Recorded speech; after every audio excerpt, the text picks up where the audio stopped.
How's it going, everyone? Panyo here. Happy New Year. Thank you for tuning in to another episode of After Dinner Mints. Before we begin, I highly encourage everyone watching to join us in the Art Blocks Discord. For those watching us on the live stream, there will be people in the community chatting in the Art Blocks Mints channel. A link to our Discord can be found in the description of this video. As always, make sure you like, comment, and subscribe to our YouTube channel so you don't miss an episode of our weekly show. And now I want to introduce our guest for this afternoon. We have generative artist Tyler Hobbs. What's up, everybody?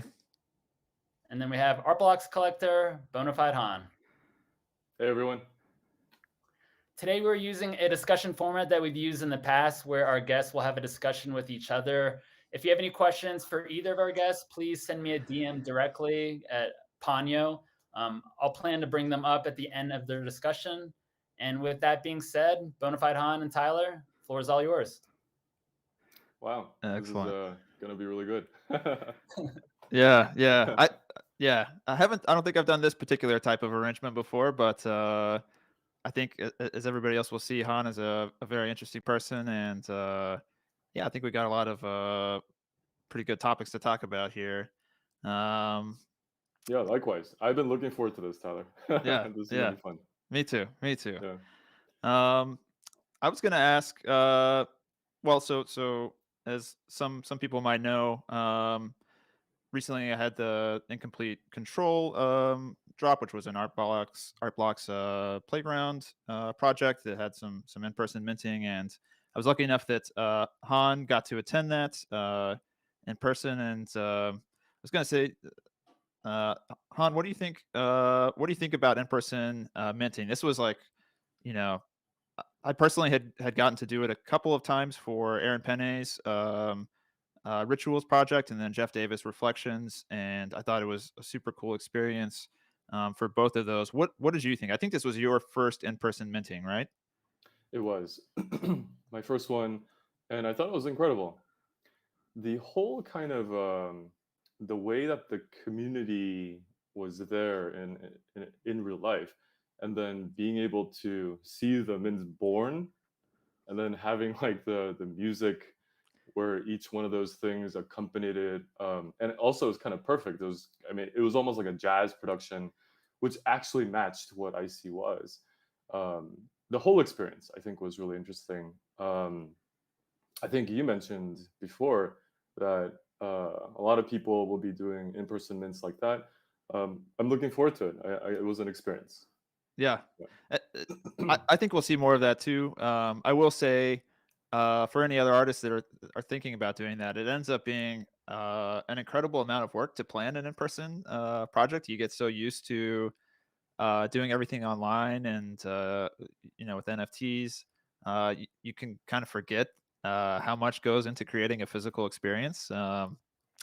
So that part of it was really surprising to me, but it was great. And it was also really interesting to get to meet so many of the collectors and people from the community. I think this is also part of what made the Marfa experience really fun. Is just there's so many interesting personalities in this space, and things like the whole Grailers scene showing up at once. Just that kind of stuff. It can happen online, but it's never quite the same as getting everybody there in person. Yeah, I totally agree. The being able to see all of the collectors and then share enthusiasm was the highlight. And so really looking forward to other in-person mints. And then of course another star of the show at the in-person mint was seeing Incomplete Control in real life, seeing a huge print of it, and you realize, or well, at least I realized what kind of work it is. Yeah. And I was actually reading one of your essays. I think it's the importance of generative art. Yeah. And I was reading through it, and that's where I realized, like, a lot of your, so you'd already been thinking about things, that a lot of the topics. Right.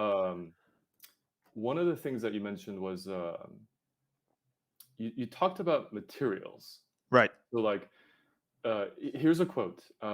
If wood, concrete, glass, and steel were the core materials of important new construction in the 20th century, Mhm. coding has easily supplanted these in the 21st. And you talk about code as material, which Yeah, kind of, I mean, I had read this essay before, but now with incomplete control, I realized that this was your manifestation of a topic that was in your head for a very long time. absolutely. Yeah. Yeah, I think so, like I said there, we're living in this like very digital environment, right? We're spending hours and hours every single day, often the majority of our day in front of a screen interacting with software. And of course, software is built with code.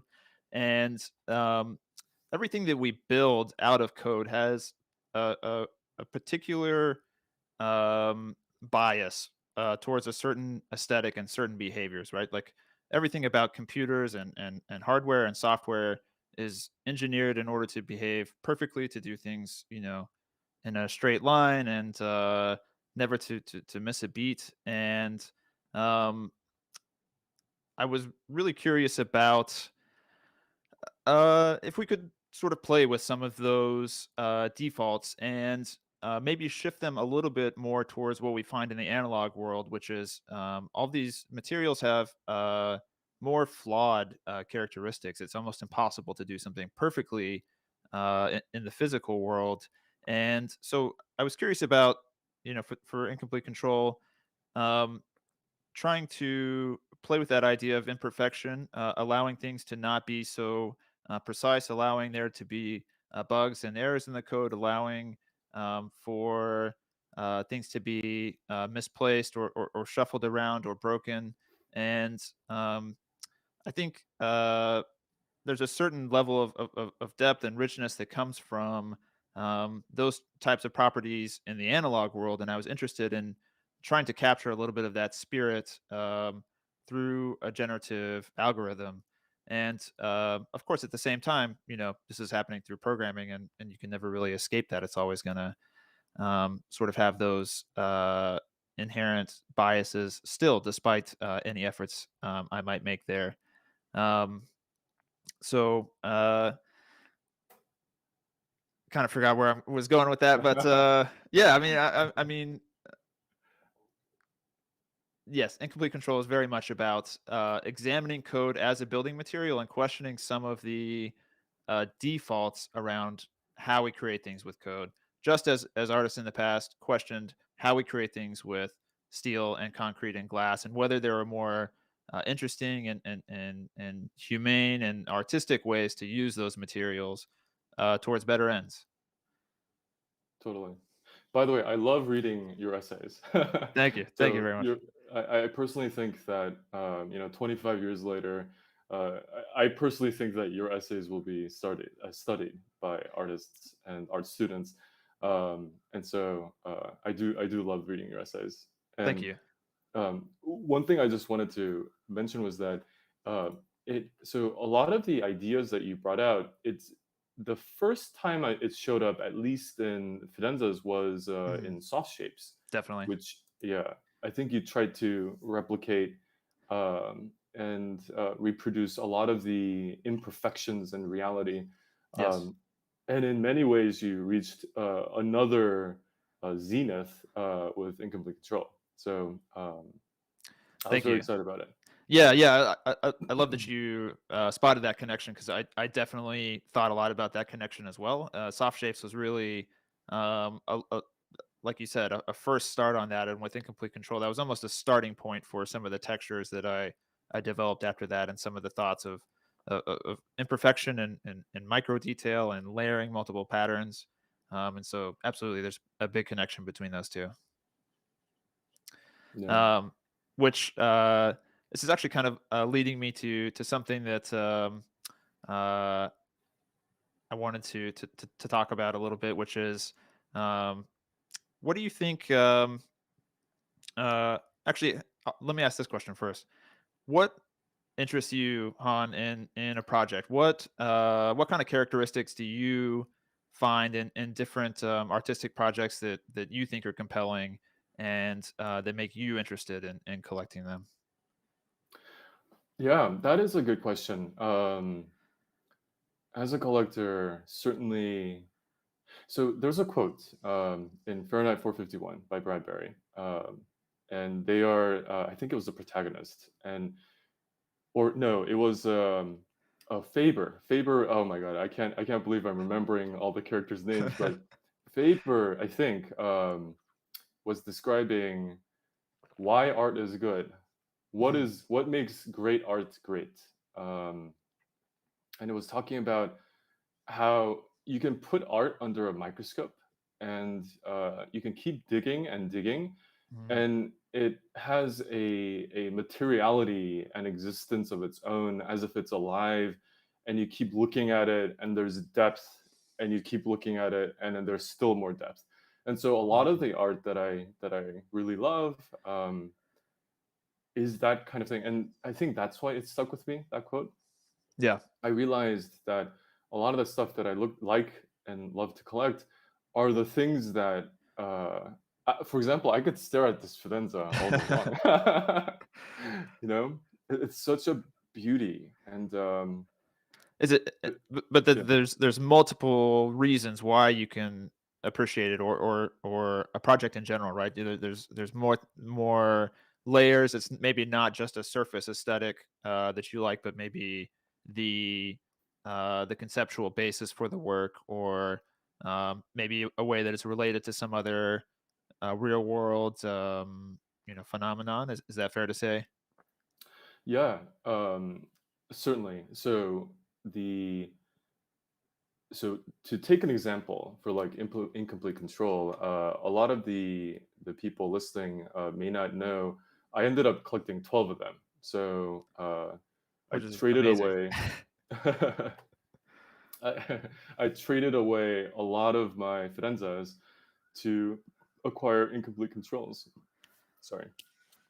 And the reason I got into ICs is that the more that I stare at these, there is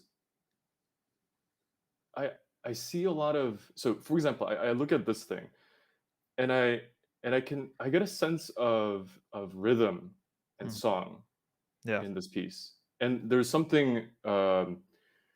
It's almost like the way I described this work for others was that it was almost like your jazz performance, Mm, where a lot of the structure is gone, a lot of the precise control of computer programming, I mean programming art, mhm. is gone, and there instead you have this free form.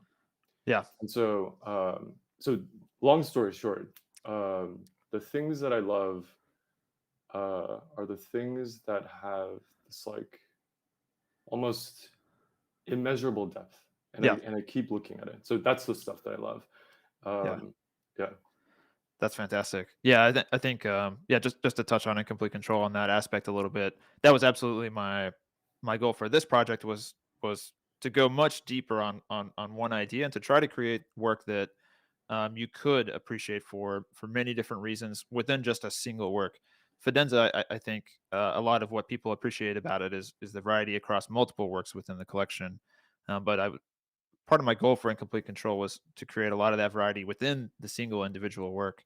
And yeah, I know that this is like a tiny little view of this work for most people. I do definitely recommend view it on the biggest screen you can. It's tough to enjoy it at the small scale.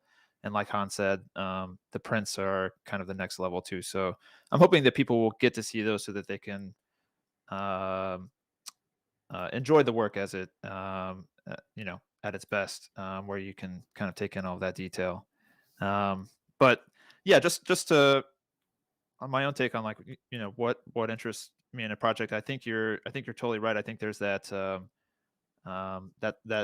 level of depth, and where the artist is sometimes operating on multiple levels. It's not just a single concept, but that they've developed multiple reasons why this work is important, and they're sort of attacking a problem from multiple angles, or attacking multiple problems with one approach is maybe another way to say it.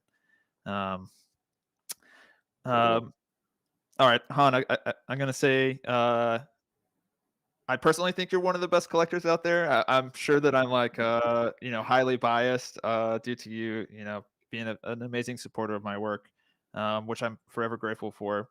Um, what do you think? What do you think makes for a good collector? And who are some other collectors out there that you really admire for for the way that they collect? Let's see. A lot of the collectors that I admire, they have their own theses about what is interesting to them, and um, one collector that certainly pops up in my head is DC Investor, Hmm.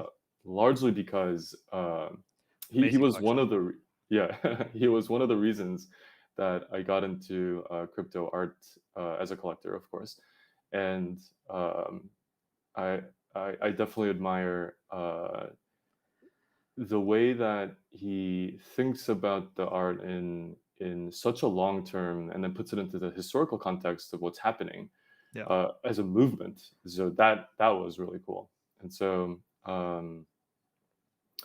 and then in terms of being a a good collector, well, oh, thank you for such high praise. Really appreciate that. Um, um, and I have heaps of praise for you, certainly. Um, but to be a good collector, I feel like there has to be a principled Yeah. thesis of like why do you like this thing? It's not a chasing the market. It's not chasing a short term goal. For me, I believe we are in a time where this is a movement. Hmm. Like the art that we are creating, the that you guys are creating, um, if indeed crypto wins, and we believe that, and if indeed NFTs become ways that society uh, uh, expresses property rights, then and all of the things that society owns gets encoded as NFTs, and that's how we think about ownership in this new world. Um, all this stuff that's out there that is the great art that was created, it becomes part of the fabric of NFTs, and so that stuff is going to be incredibly culturally important. And Yeah. so that is my own thesis, and that's how I collect. I am collecting eternal artifacts, Yeah. and right now this stuff is worth a lot of money, but I don't want to sell it because I think that I love the art. I want to collect it, and I don't want to, so that's the thesis I have, and the people that I admire um, are able to have their own theses about things. So Yeah. that's um, Yeah. I mean, really, you take a very long-term view of this, right? Like if I can restate what you said, you're collecting because you believe a lot of this work might be almost a cultural foundation for a new, you know, style of artwork, a new way of art ownership and participation with the community. And so there, the long-term view is really what makes the most sense. Those aren't short-term reasons to buy or sell.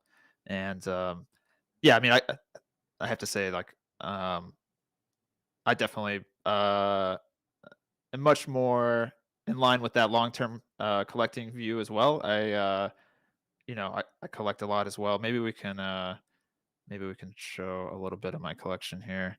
Um,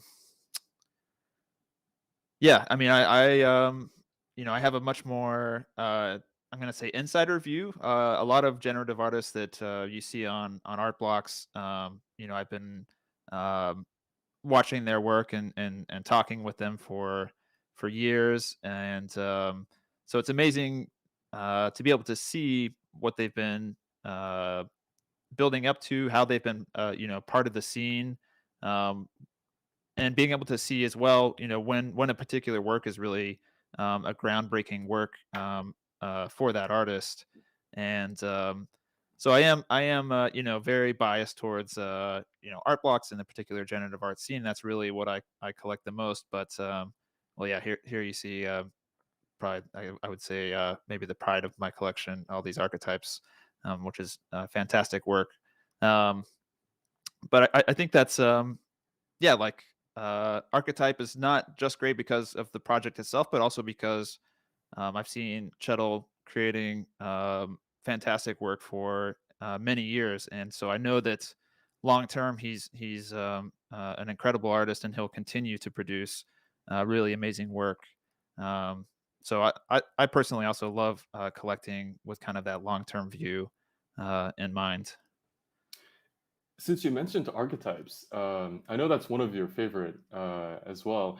Yeah. And archetypes are striking for one reason, I mean, for many other reasons, but one of them is certainly its use of color.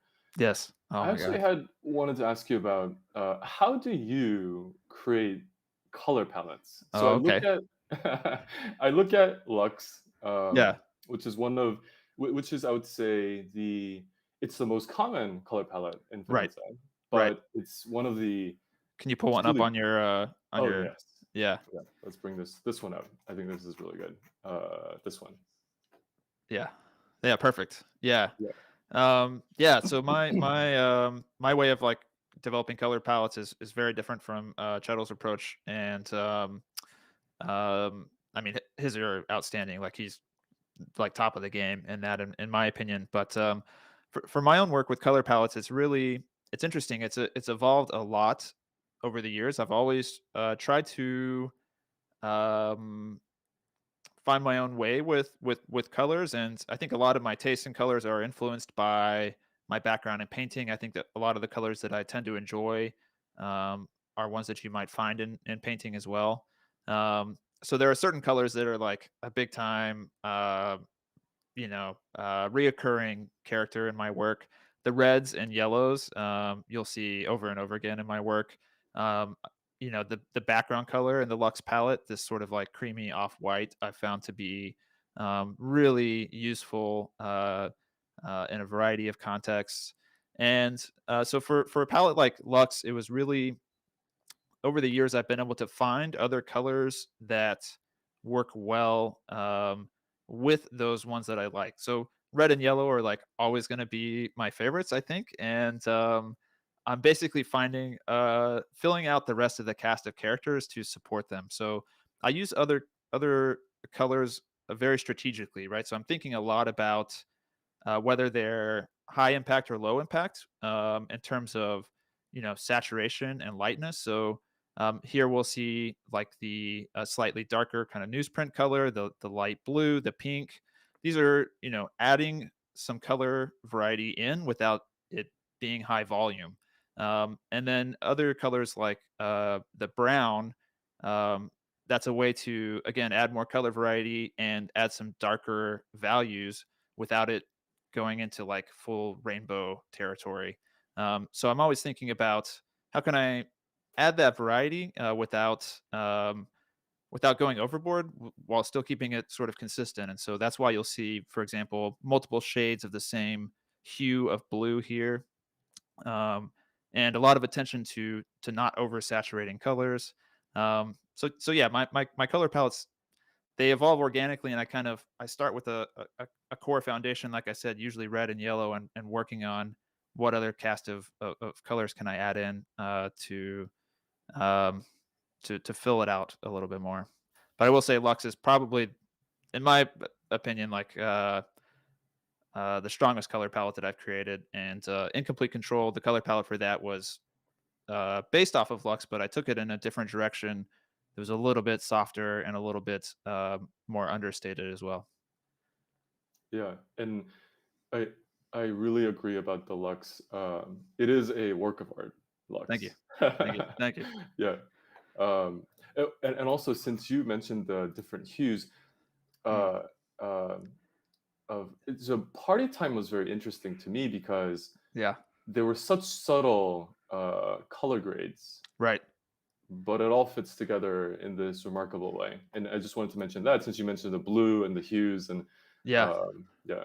Yeah, this was a very different palette from how I normally work. While I was developing Fidenza, I was looking at different constructing a variety of different color palettes, and I was trying to push myself to do things that were different from what I did. So Lux is much more in let's say my comfort zone, my standard practice of how I create these colors. But I was experimenting with a much wider range, and Party Time was one of those that yeah, had a totally different effect. But yeah, I use some of those same techniques that you find just a hint of in the Lux palette, right? Like just subtle shifts in that sort of pink tone that introduce some variety without really complicating or overcomplicating the color palette.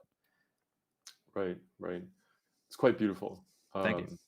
And then you also mentioned that you created it's a similar palette, Hmm. but it's a little bit softer Yeah. for ICs. Yeah. So I started, again, that sort of same background color. Although I made it a little bit more of a mid-tone. Of course, I have the reds and yellows, and then you'll find a lot of the same like blues and pinks. But one thing that I was really interested in here, um, I was thinking a lot about urban environments, concrete walls, especially.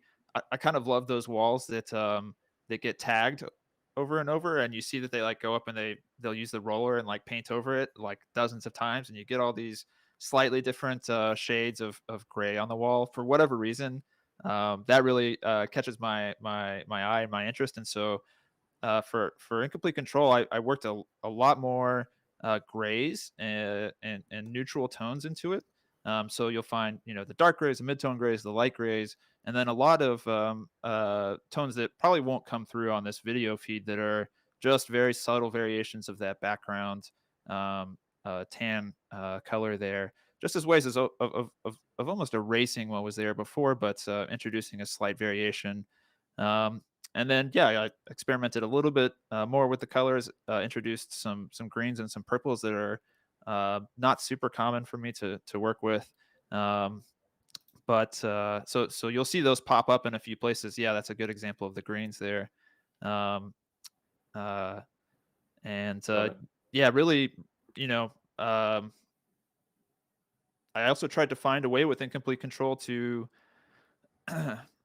to differentiate. I wanted to use the same color palette. Unlike Fidenza, I didn't want to do a bunch of different color palettes. I wanted to try to just use one, but have it create a wide variety of different colors. So one of the approaches that incomplete control uses in order to accomplish this is it's kind of like the Lux derived. It's like a smarter version of the Lux derived palette from Fidenza, where it takes the core set of colors and it picks out what are going to be the dominant colors for that particular work, and assigns a type of probability to each of those. So in this case, I think the dark gray, the blue, and the green, and maybe that light sort of teal color were chosen as the dominant colors.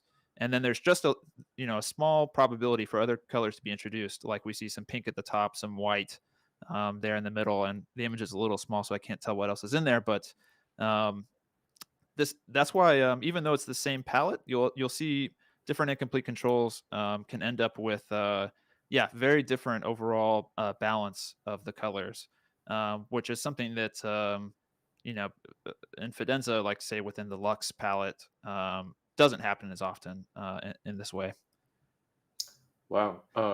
I didn't realize actually one of your uh, inspirations for IC was actually like, for example, the concrete wall Yeah. imperfection, how people are tagging it and they do something over again. That's the effect that actually comes up with a lot of these pieces. Actually, Yeah. um, I know it's harder to look at it from. For example, this one I think has exactly the kind Hmm. of effect here, where it's Yeah. like it actually does look like somebody actually whited out the Yeah. thing. Yeah, Right. Yeah. It's kind of like self-erasing, right? right. And these are the kind of things that. So part of what I thought about with incomplete control is this aspect of time and how you experience the work. And this is also a big difference between incomplete control and Fidenza, right? So Fidenza is like very clean and simple in a certain way that for the bulk of the works, when you look at a single one, you can sort of take in everything that's there within, I'm going to say, 20 seconds. Um, Whereas incomplete control, I wanted to stretch out that experience further. So you have this initial impression, the things that are the most bold, right? Here it's the big, colorful shapes. But as you spend more time with the work, and you look at it, hopefully at a large scale, and you examine some of the details, you find more and more things to appreciate about each individual work. And there's a lot more subtle elements in there, both in terms of the color and the texture and details. So yeah, I was thinking a lot about that time uh, during which the viewer is experiencing the work, and I wanted these to be enjoyable for you know for years. You'll be able to find new things to enjoy about them. Which actually fits right. I mean, this now, chatting it with you about this, one of the things that I look for is that kind of thing where you actually cannot comprehend the work in a very short amount of time. Mhm. You have to sit with the work and kind of like really digest it. And so now it kind of makes sense in a in a kind of in retrospect why ICs resonated with me so much. Yeah. That totally makes sense, and I'm stoked that you feel that way because um, a lot of this is one of the downsides of like NFTs and the current space right now is that a lot of the times you're taking in this work in like a tiny little thumbnail, right? And you're like scrolling through OpenSea or the Block Talk, listing or sorry, sales feed or whatever, right? And you're seeing like these like tiny little versions of the images. And I'll admit, like incomplete control is not designed to be its strongest for something small like that. It does take you have to take the time to look at it and look at it in a better context. Um, and so yeah, I think for this project, I trusted that the type of people that would collect that work would be willing to invest that time to enjoy it, and I'm super pleased to see that that's the case, especially with you in this example. Yeah, thank you. And also Graylers, Yeah. Graylers DAO with Oh my their gosh. nine. Yeah. They were certainly an inspiration for they so quickly collected nine, and it's been. Oh, I'm part of Graylers too, so I've been very appreciative of that DAO. Yeah. Um, I actually had one question. So we met in Miami and Right. had that long breakfast. It was great. We chatted about a lot of That's good. things. What I realized in that chat was, in many ways, how unique you are. So the background that you bring to art is quite unique. So we chatted, for example, about how um, you so you were trained in art, Mhm. being an artist, but also you were deeply an engineer as well, Yes. coding, Absolutely. and Yeah. then music, and then everything. And so Skateboarding and yeah, yeah, that's what everything I else. was really surprised about. Yeah. Yeah. Yeah. Yeah. It's my whole life has been a competition between my multiple interests. I tend to really fall in love with something and uh, want to do exclusively that, but then I have other things that I still enjoy so much. So growing up, music was fantastic for me. I learned to play a lot of different instruments and played in quite a few bands, and of course that was a great creative outlet. And yeah, I spent a period of time studying jazz drumming and actually I was really considering pursuing that as my career. And It ended up, not working out, and I went down the visual art path instead. But yeah, there had been other things like that as well, like skateboarding. I loved and still love skateboarding so much that if I had the athletic propensity and total insanity that's required to be a professional skateboarder, that's totally what I would do. I'm just not quite there. Um, and Yeah, programming, engineering, computer science, all of that stuff. I find deeply fascinating as well. I mean, honestly, I really enjoyed working as a software engineer. I enjoyed working at startups as an entrepreneur. Um, and I think what it is that at the core, I'm really motivated by learning and by discovery, and each of those fields has been a space that's given me room to learn and enjoy new things. But artwork is kind of the never ending fountain, right? Like I can create my own problems to solve, and I can pick my own directions uh, to sort of explore. And so artwork never gets boring, and I never run out of things to learn. And that's part of why I settled on that. Uh, over some of the other things that I could have chosen to do. Got it. Um, Han, let me ask you. This is kind of this is maybe a meta question right now, but what do you think about artist collector relations? Like, how can they be mutually beneficial? Like, what role do you think maybe is good for the collector to play if they want to be helpful to the artist? Do you have any thoughts on that? Let's see. It's an interesting question, and largely because of how crypto is changing art as Oh, an industry field. yeah, absolutely. E- Exactly. And so collectors, if we were to give it another word, community for art is an instrumental part of crypto art. It also expands the base of collectors as well. So think about trad art. How many of us collect trad art? Yeah. What percentage of the world's population collects trad art? We're seeing a sea change right now in terms of how many people involved in crypto are collecting NFTs and art and getting passionate about it. And so community, I think, is a huge part of crypto art. Um, in terms of artist collector slash community, what I feel is important for the community is to kind of really sit down and study the art in a deep way. I Yeah. think I've actually looked at Fidenza's and then now IC's. If I had to like actually log the hours, like many hours, and I feel the deep appreciation and all the artists that I've collected, the appreciation that I see from this direct kind of like interaction and appreciation is Mhm. one of the things that a lot of the artists really love. And Yeah. so um, that's been one. Another one is I think um,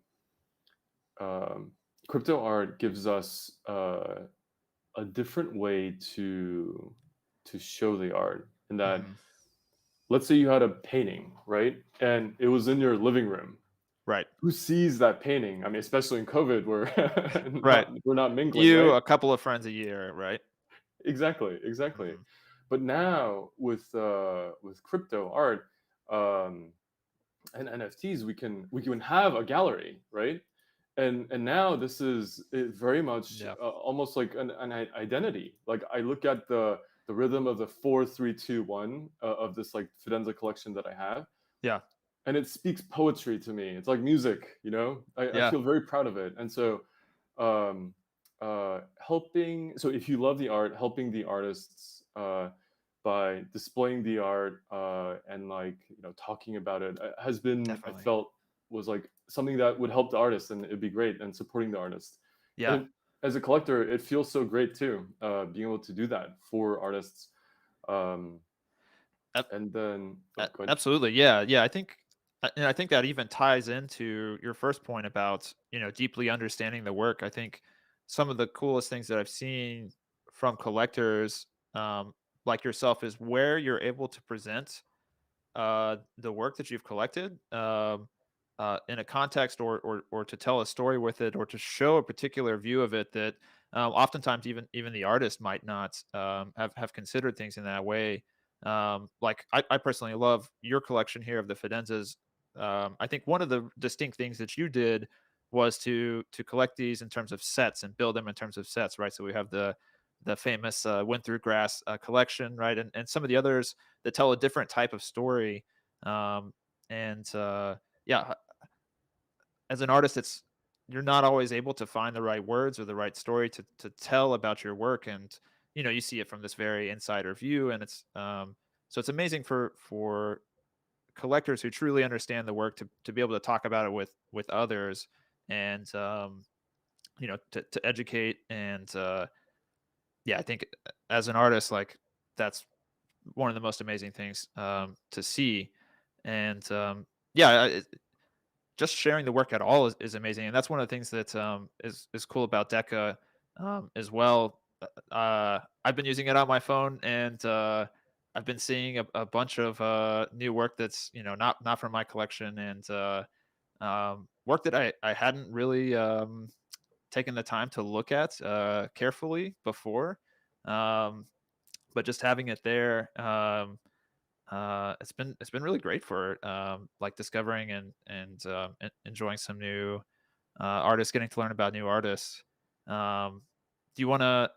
Maybe we should say what Deca is. Do you want to give the listeners a quick overview of that, real quick? Yeah, it's actually quite interesting.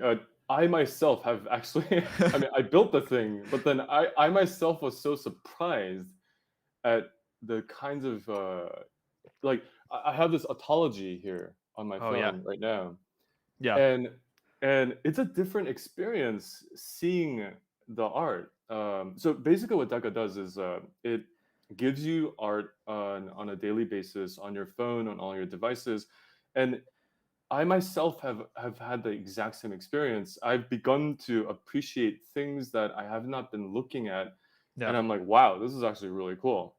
And then and every single time now, if I open up, oh, here's a code, but every time I open up a Yeah. tab, I have this like huge piece of art in front of me, Oh and yeah. I'm like, wow. So Yeah. it has been an amazing thing actually, and I know I'm Yeah. biased because I built it, but it has given me a different perspective on the art. Um, Yeah, I so love I love that full screen large view. I mean, I think almost any artist will tell you, like, the bigger the better for how you're viewing it, and it's great to see that sort of like unimpeded full screen view there. I think that's amazing. But even just the phone background, like, you're right. It's like you almost every day I get up and I'm like, I check my messages, and then I just look at the artwork that's now on my phone, and that's really cool. I mean, it's awesome to have that just be like an effortless part of the day where you get to enjoy a new work. And yeah, there have been some toads on there too that I really enjoy too. So I'm not hating on the toads. I think they're cool. I love it. I love it. Thanks for using Deca. Really Yeah, appreciate it. yeah, And absolutely. then one thing I wanted to mention, you mentioned Winter Grass. Yeah, that was the genesis of kind of the realization. So before Winter Grass, uh, I didn't realize what was possible with Fidenzas in terms of the sets that could be created. And when I realized that for Winter Grass there were four of these, there were Hmm. four um, with the margin Right. uh, of this type, Yeah. and I looked through them and I pieced it together and I arranged it, and I was like, wow, this actually shows uh, uh, wind traveling through the grass as you would imagine. That's the moment when I just started getting kind of insane on Fidenzas and how I Yeah. ended up with originally 56. Yeah. So, and I will say for Fidenzas, um, uh, it itself afforded that kind of collecting as well. That was its strength. There was so much diversity, but also Hmm. coherence, which enabled that. So, Yeah. yeah, thank you Yeah. from the community and collectors everywhere for creating Fidenzas. It Yeah. has become a movement. Yeah.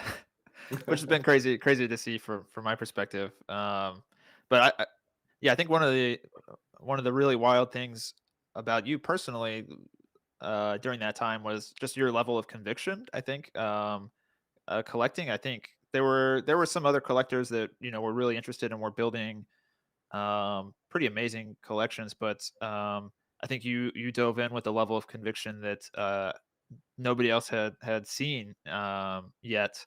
And yeah, I think you changed the space in a big way, just with that level of care for the work that you showed. Wow, thank you, appreciate that.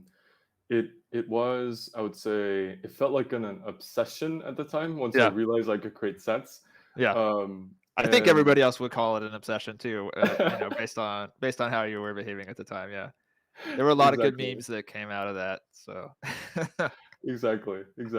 So it definitely was an obsession. And then I rediscovered the obsession with ICs. that's amazing. I think ICs they truly are incredible. I think it takes time for people Mhm, to understand ICs.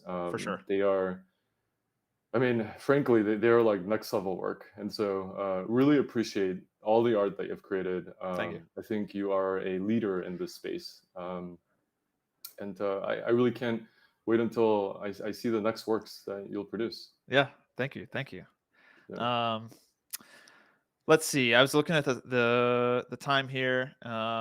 Might be good to maybe cover some community questions if we got anything interesting in the chat. Yeah, I got a couple questions. First off, I just want to thank you both for that amazing conversation. It's always nice to see, an artist and then a big time collector kind of talk and kind of just pick each other's brain and then kind of just be a fly on the wall and listen in. So uh, I think I was checking out the chat. I speak on behalf of most of the community, if not all the community, and just saying thank you for being a part of this and Oh for yeah, jumping in after dinner mints. absolutely. It's been a blast. But yeah, I have a It's couple fun. questions here. First question is, can you tell people a little bit about Genuary and then provide thoughts on the January prompt from yesterday, which Yeah. was called Next Fidenza? Oh my gosh. Yeah. Okay. So for anybody that's not familiar, January is a series of prompts, one per day, to encourage generative artists to create a new work each day for the month of January. And so the prompt for yesterday for the 4th was the next Fidenza. I think that came from Alexandre Yeah. for this prompt, and man, I have had such an amazing time checking out what people made. It is crazy. I never would have imagined something like this happening, but just the variety and quality of the artwork that was created is pretty mind blowing. And I have to say, it's particularly cool to see artists like like Dimitri and Matt also taking a stab at the prompt, and the stuff they made is fucking awesome. Like it's really good, and it's so cool that you can see the connection to Fidenza, but it's like quite obviously still like a Dimitri work or a Matt Delorier work, right? Um, uh, so that's been awesome to see, and I just feel very fortunate that anybody even did it at all, like much less the level of response that we saw. So it's super cool, and thank you to everybody who helped organize that. I know that Peter has helped put together January, but I'm sure there's been others that I'm not familiar with. But it's awesome to see the whole month, all of the prompts are amazing. I'm gonna have to try to do at least one of them myself. So I need to pick one out and go for it. Yeah, and for anyone that doesn't know, I mean, there's a prompt every day for the month of January, and I think what's the easiest way to find these on Twitter? Is it just like the hashtag January or Yeah, I think it's a Genuary GEN. January 2022, I think, is the hashtag that has most of those, or maybe just January. cool? And I think that's just a great way also for people to learn about these different, generative artists that are out there, and it definitely makes people, spend time to kind of, depending on the prompt, you have to spend time and think about it, and then, you know, maybe you work with other people. I don't know. I think it's just really cool to see the different ways that people see the prompt and then, act on it and then create something. And there's no wrong answer. I think it's just a great way for people to explore their creativity. Yeah, absolutely. Yeah, people had super different takes on it. Everything from very like conceptual, being conceptually in line with Fidenza, all the way to being very stylistically in line with it. So yeah, huge variety of interesting takes on the prompt. Got it. And then for Han, I got a question for you. So you have an impressive amount of Fidenzas. I know you've sold a couple of them, and maybe you could touch base on that. You sold a couple of, or traded some of them for ICs. So how many Fidenzas do you have? Like, how many do you have printed, and how do you plan to arrange them in your house? So definitely will need a big house to arrange all of them. So I have now 44 Fidenzas and 43 Fidenzas and 12 ICs now. Wow. And then I ordered a very large flat file museum archival storage unit. I wanted to print actually all of them. Should be arriving soon, and then once I'll be able to print it. Some of some of them will end up on the walls, and maybe I'll rotate it out. I'd also would love at some point to be able to kind of like give the art and it can be displayed in galleries or museums, and that'd be an amazing way to spread the love of crypto art as well. That's a cool idea. Yeah, that just makes me think like I got to go to the digital in Miami, which was like the Art Blocks thing that Sofia Garcia put together. And yes, like seeing great examples of the work in person is like just takes the work to the next level, lets you appreciate it in a way that you just can't otherwise. And so Han, your idea of like loaning out the traveling printed collection is really cool. Yeah, I'm happy to help you with that if there's a way to do that. Oh, that would be amazing. Let's definitely do that. Okay. All right. Yeah. And are there any, like galleries or museums that have approached you like by having some of your art displayed like at their place? Or is that something that and if not, then is that something that you're entertaining potentially this year or in the years to come? Was that a question for me or for Han or Yeah, both? yeah, for you. But I mean, I guess me. for Han, because he holds obviously a bunch Yeah. of really, really nice pieces. Yeah. I've definitely had a lot of conversations with galleries.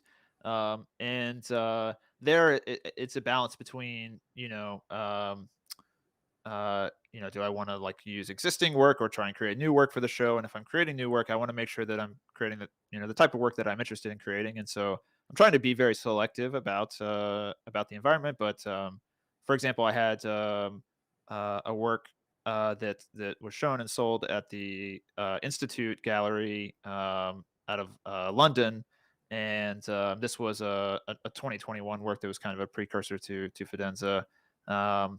No museums yet. I think they're a more conservative player in the scene, and I think it's going to take them some time before they're sort of willing to endorse the way and the work in the way that it sort of inherently happens whenever they display a work.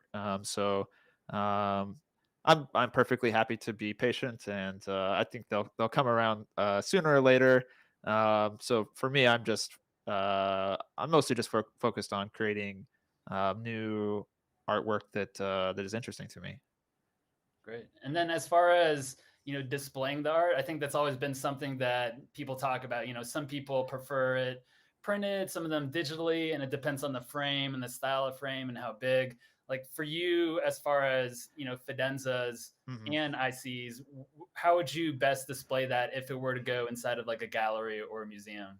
Yeah, great question. So for incomplete control, definitely the print 40 by 50. I was able to have an example test print at the New York show, and even compared to the massive 4K, $10,000 screen, the print just blows it out of the water. There's just no comparison with the prints. So for those, I think by far that's the way to do it.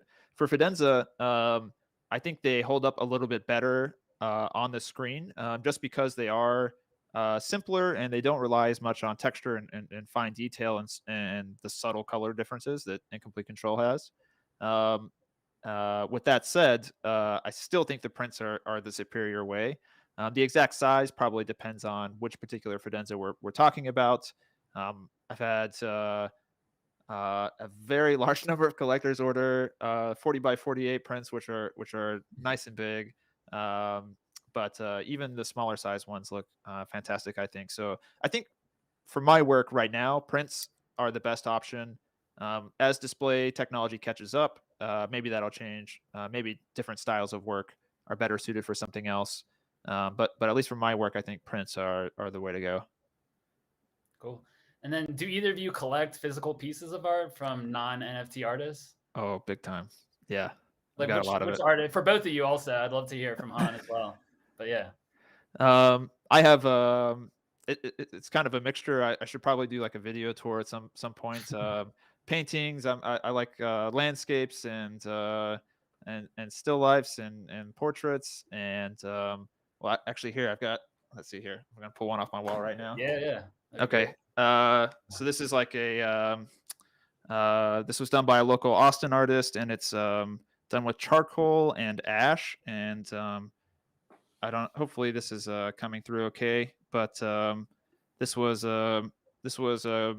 created by the artist after a close friend had passed away, and so for me, it's an incredibly moving piece, and I think the textures and everything are beautiful in it. So yeah, I've been a crazy art collector for like a decade. I have way more art than I can hang up in my house. And NFTs are kind of nice in that I can just keep collecting, and they just go into my wallet instead of my house for the most part. So, what about you, Han? So I've always wanted to collect art, chat art, but as you mentioned, storage is a problem, and so I actually never started. I've always been visiting. Whenever I visit a city, I'll start visiting galleries, and uh, I've always been passionate about art, but didn't collect until I was able to collect NFTs, which take no space at all. So that's been really useful. It looks like somebody found the artist I'm talking about, Mina Matocha. Yeah, Oh wow, I very can cool. see like a Oh, wow. tiny little. Good job, whoever did that. I'm impressed. She's Awesome. amazing. She has other work like that. If you're in Austin, I recommend taking a look at some of it. Awesome. And then one of the last questions I got is this for you, Tyler. How do you talk to your family or friends about the success for selling, digital art on the internet? What's it? And, Yeah. and how do you tell them also? Do you kind of just like start with, NFTs first and kind of like go down this like Oh one my hour god. pre-talk Yeah. discussion, or how does that work? Yeah. This is a conversation that I've had like hundreds of times at this point.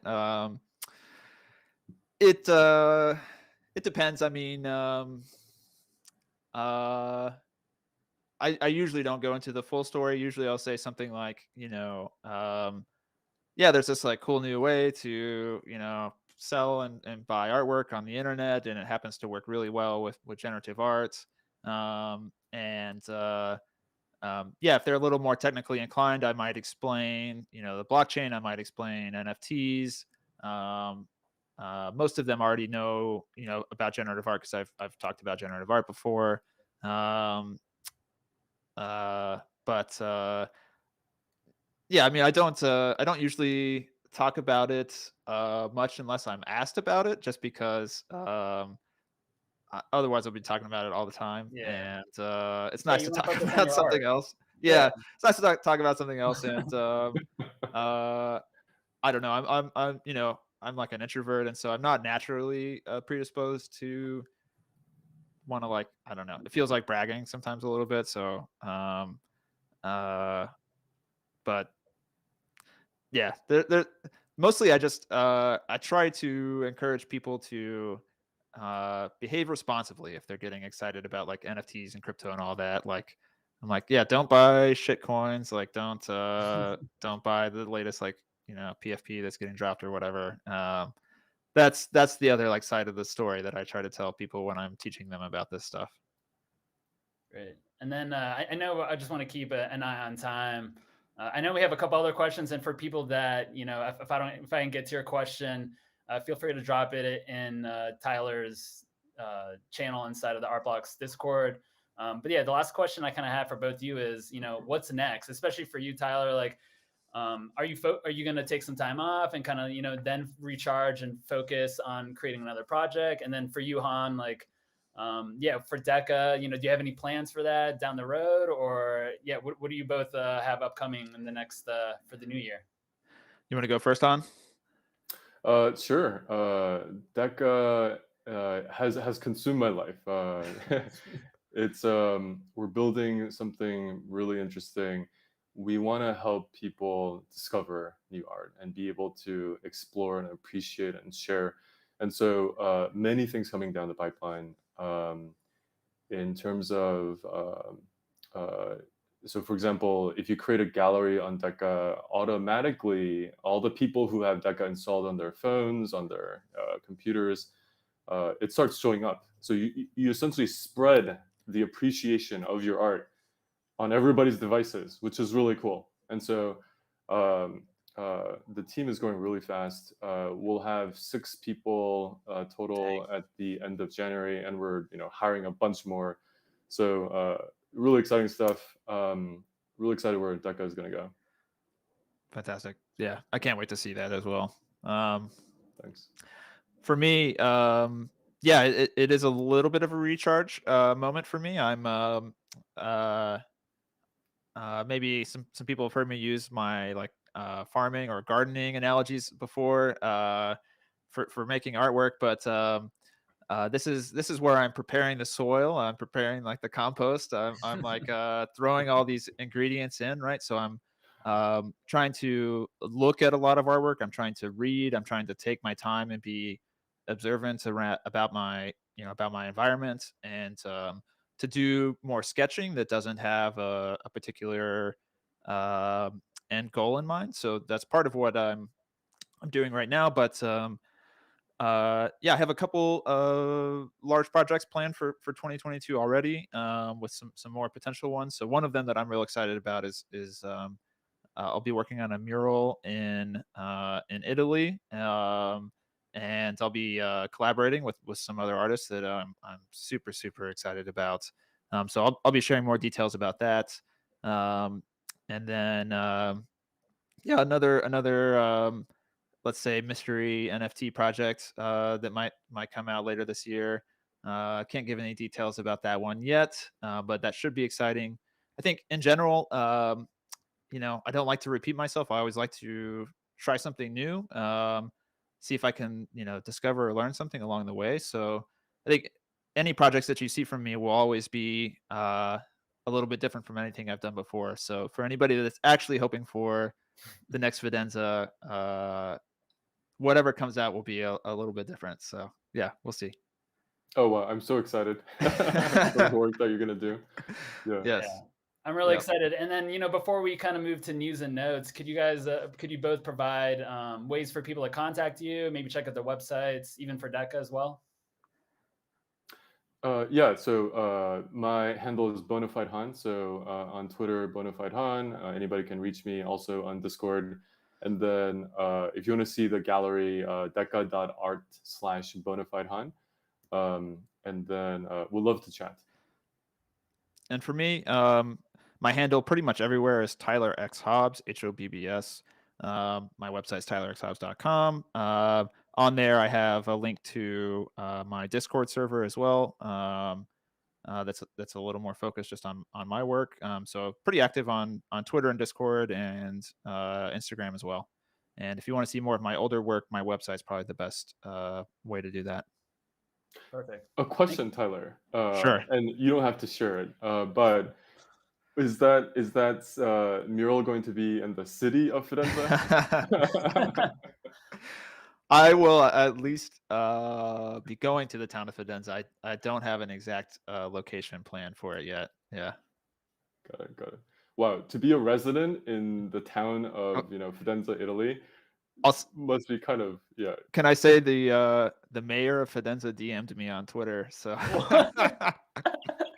that is so funny. What did they say? he was just like stoked that you know, we had used the name, and I gave him the backstory about, you know, how I came to use that name for this art project, and just told him yeah, that I hope to get to visit the town. I guess whenever I'm heading there, I'll send him a DM, and maybe I can have some coffee with the mayor of Fidenza or something like that. But That's awesome. I'll keep everybody posted on that. Amazing. We definitely need photos of that. Yeah. Of that Yeah. encounter. For sure. Yeah, the mayor's probably got to collect a Fidenza at the very least. I know. Showcase it. At least the fractionalized one, right? Yeah, Like, get a exactly. little piece of one. Yeah. 100%. Well, I want to move to news and notes on next week's After Tournament show, January 12th at 7 p.m. Pacific, 10 p.m. Eastern. One of our favorite guests from last year, we have Jessica Pfeiffer, formerly of Christie's, and Dennis Nance, who is a curator of Galveston Art Center. Our next curated drop is on Monday, January 10th at 12 p.m. Central, as MP Koz or MPKOZ will be imposing their project Chimera. We're starting a new series of discussions on Twitter Spaces starting tomorrow. It's called Minters and Makers. That's Thursday, January 6th at 12 p.m. Pacific, 3 p.m. Eastern. First show will feature Ben Kovac, Anna Lucia, and Neil Shiv. You can tune into that conversation via our Artblocks Twitter handle, which is artblocks_IO. And finally, we have a weekly newsletter that gets delivered once a week with information on upcoming drops, generative art related news, all that good stuff. You can find a link to that in the description of this YouTube video. With that being said, I just want to thank Tyler and Han for both being on the show for After Dinner Mints. Kicking off the new year right, and I just really appreciate you both joining me this afternoon. Absolutely. It's been incredible. Thank you, Han. Thank you, Ponyo. It's been such a great time. Great conversation. Yeah, I really enjoyed this conversation. Thanks for setting it up, and of course, thanks for everyone's time. Absolutely. For everyone out there, make sure you comment, like, and subscribe to the Artblocks YouTube channel. Be kind to each other. Remember to buy what you love, and we will see you all next week. Peace out, everybody. Yeah, see everyone. you guys.